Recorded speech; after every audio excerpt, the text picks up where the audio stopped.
খাদ্য আসলে সবার জন্যই প্রয়োজন, শুধু গরু না, ছাগলের জন্য। তো এই যে আমাদের ছাগল ৩ টা, একটা খাসি আছে, ২ টা খাসি আছে আর একটা বকরি। তো এই দেখেন যে দানাদার খাদ্য দেওয়ার কারণে ছাগলগুলোর স্বাস্থ্য ঠিক আছে। এই যে আমাদের এটা খাসি, বড় খাসি। তো খালি গরু না, ছাগলের জন্য দানাদার খাদ্যটা ইম্পর্টেন্ট। বাহিরে সারাদিন ঘোরাফেরা করে, বাহিরে খায়, চলাফেরা করে। আর এই যে সকাল বিকাল একটু করে শুধু ওই একটু ভুসি দেওয়া হয়। ভুসি, অনেকে ভুসি দেয়, অনেকে গম দেয়, অনেকে ভুট্টা দেয়, ভাঙ্গা দেয়।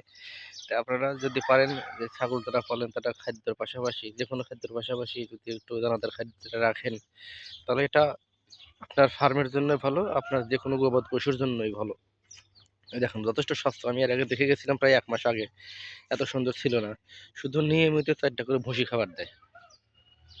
এই ভুসি খাওয়ার কারণে এই স্বাস্থ্য মোটামুটি এই শীতের মধ্যেও নষ্ট হয় নাই। তো যদি শীতটা পার হয়ে যায় তো স্বাস্থ্য এর থেকেও আরো বাড়বে বলে আশা করা যায়। কারণ শীতে গরু ছাগল সবারই একটু বাড়তি কম থাকে। এ এদের বেলাও একই রকম। তবে শীত পার হয়ে গেলে এদের বাড়তি আরো বেশি হবে।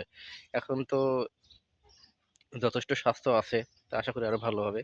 তো আপনারা যারা গরু ছাগল পালেন তাদের একটু দানাদার খাদ্য দিবেন। সেটা যদি আপনি খুব বেশি না পারেন, খুব অল্প করে হলে একটু দিবেন। ভালো থাকবেন সবাই। আর চ্যানেলটা ভালো লাগলে একটু সাবস্ক্রাইব করবেন।